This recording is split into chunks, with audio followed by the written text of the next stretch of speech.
Hi everyone! Welcome back to our channel. One of our close friends actually suggested a topic since she is from the Philippines and she already stayed in Malaysia for quite some time. So why not today we talk about The top 5 observations of staying in the Philippines and staying in Malaysia. if you would like to know the first-hand experience from her, please keep on watching. Number 1. Traffic is worse in the Philippines. So, I've been working outside of Manila for the longest time, but I go back regularly for business trips and personal vacation. So, just to share with you what I've experienced over the years. So, before, when I travel from Quezon City to Makati or BGC, it actually takes me 1 to 1.5 hours. So I think that's acceptable given that the traffic is really bad in the Philippines. But nowadays, right, I actually travel 2 to 2.5 hours from Quezon City to Makati or BGC.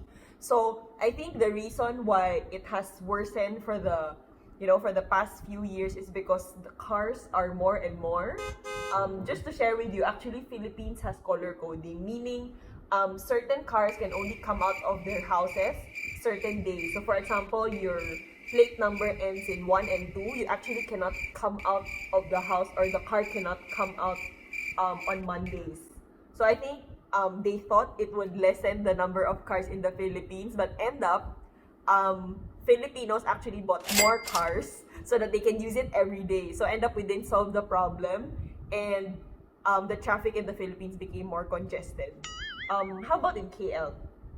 Actually, for us, the traffic is a lot, but since I also went to Philippines, then I realized actually It's not a lot.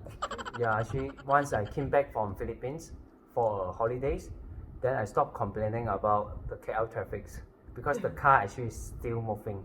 Because Yeah. one of the time actually I went to Philippines from the airport to one of the restaurants just around 10 km. Yeah. And we spent more than 2 hours. So from that day onwards, I have never complained about the traffic in KL. So by saying that, it's like I do agree the traffic in Manila is different level compared to Malaysia. Yeah, and just to add to that, I feel like the productivity is affected because of this problem that we have in the Philippines. For example, in KL, usually it only takes us 30 minutes to 1 hour to go to the office. So we get stuck in traffic, yes, but not to the point that you waste a lot of time doing nothing. Number 2. Cost of living. So maybe we can discuss 3 portions. So the accommodation, transportation, and food. So for renting, for example, a specific amount in KL can actually get you a more spacious condo in a prime location versus in the Philippines with the same amount, also in a prime location but a smaller space. So I think in the Philippines, usually most of the people or workers who rent prefer to be in the central business district because it's more convenient to commute to the office. Because of the traffic. Yes, but for KL, right, for Malaysia specifically, because the traffic is better, the public transportation is also more convenient. So as long as it's near the train station, you can actually rent further a bit from the CBD area, get it cheaper, and you get a bigger space and still convenient for you to go to the office. Yeah. I think another thing is that the cost of living is about the petrol price. Actually, I'm surprised to know that actually the petrol price in Philippines is quite high compared to us. Actually, our petrol price is one of the cheapest in the region. That's why if we say today you are the one to drive to work, that's why the cost of living is definitely lower because of the petrol price. I'm not sure about the food in Philippines. What he noticed when he visited the Philippines is we don't have hawker stores in the Philippines. So hawker stores are like Chinese food courts, or we even have mamak, like those they sell Indian food or Malay food. They actually sell very good food and very cheap. So we always eat there in the hawker store. We enjoy it because it's cheap. Because and the good. the hawker store actually is like they have so many store Variety. that are all like in the same place. Those hawker store normally the price for the food is like less than 10 ringgit. which is less than 100 Yeah, a peso. bowl of wonton noodles is only 6 ringgit. When you order wonton noodles in a restaurant in the Philippines, it will cost you like 200 to 250 pesos. And sometimes the the hawker Because I is think better. for Philippines, the food court mostly are in the shopping Malls. mall. Shopping mall. Yep. If you say shopping mall, definitely is more expensive. Yeah. Just like somehow in KL area or even in the area we stay, we have a lot of the hawker store nearby. That's why to have a dinner or lunch or what, actually the price is much cheaper to spend. Number 3. Customer service. The reason why I chose customer service is because I feel like customer service in the Philippines are more friendly. But I think the reason why I think that as well is because I'm a local. I can't compare it apples to apples between my experience in the Philippines and Malaysia because I speak Filipino in the Philippines. So I feel that because we understand each other more, then they're able to serve me more when I ask for something in the restaurant, or even, for example, I'll call the customer service of a certain telco, then we'll be able to understand each other better and communicate better because we know the language. Another reason because of most of the restaurant in Malaysia actually they hire the foreign worker, and they don't really speak the local language, and he try to understand based on your sign language sometimes, and maybe he pick up some of our Malay language since she can't even speak Malay. That's why most of the time it's like she thought she's also a Malaysian. That's why they will speak our Malay to her.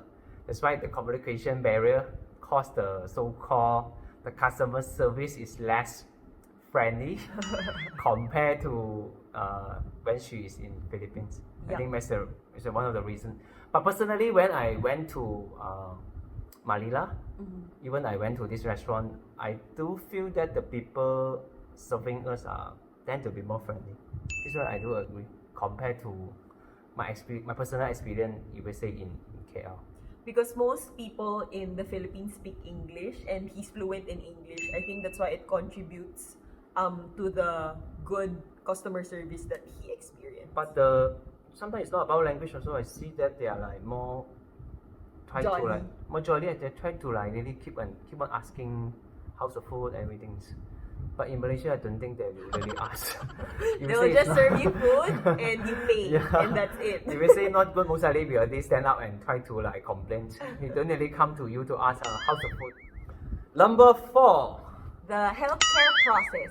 So in the Philippines, usually when we get sick, for example, common cold, common cough, or just fever, we usually go to the pharmacy to get over-the-counter drugs or medicine. So I think that's how I knew the healthcare process is growing up.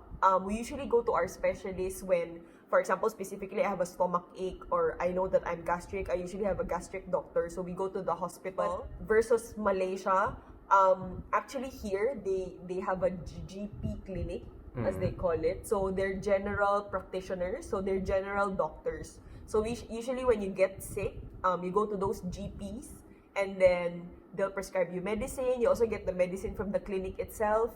And then if your disease or if what you're feeling is more severe, then usually they give you a referral letter. Then you go to the hospital to see a specialist. Very common for us to go to clinic. We very rare to go to hospital unless it's like accident or And I noticed cancer.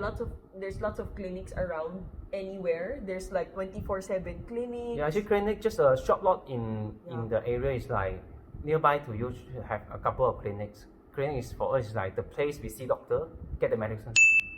Last but not least is language. So me and I came from both Chinese families. So but we actually noticed a difference between our homes. So for us, I think in the Philippines, Chinese Filipinos speak Hokkien or their Chinese dialect at home, but very seldom. We usually still talk to our siblings, our parents, especially our friends, our professors in school. We still use Filipino as our first language as compared to their You mean home. Tagalog, right? Yes. Okay. In their home, Yeah, actually for us it's like a bit unique because for example at home either we speak the Mandarin or we speak our own dialect among our family members. If we say today with friends, if we say my friend also a Chinese, then typically we speak Cantonese or Mandarin. It's very rare to use the local language like the Malay. We only use the Malay if we say today we deal with the governments, those agency or departments. If we say today we speak with our among Chinese friends, so our language definitely is the Mandarin or Cantonese or some Hokkien. It's very rare for us to use the Malay.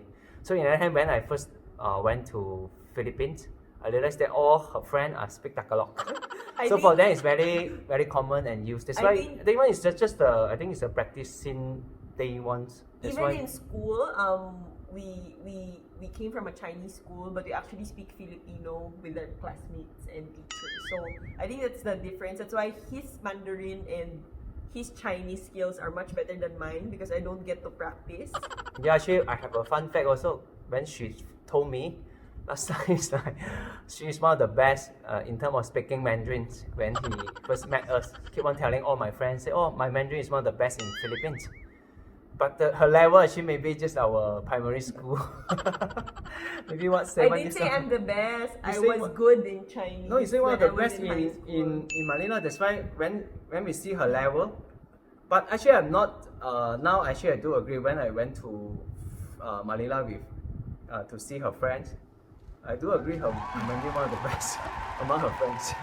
That's why just like that's why now also at home I try to speak more Mandarin to her. So if you guys want a video content where Mia's teaching me Chinese, comment below. not, not teaching you Mandarin. The whole video shooting we are using Mandarin. If you say today you would like to see it, please do let us know. So alright, now we've come to an end. So I hope you guys enjoyed this video. So just a disclaimer, these are just our top observations from the maybe 6 to 7 years that I've been staying here in Malaysia and for the 21 years that I've been living in Manila. I think there's still a lot of differences between living here and living in the Philippines, but these are the top things that we actually thought of in our mind. Yeah. So I hope you learned a thing or two and hope to see you in our next video. Like and subscribe. Bye bye.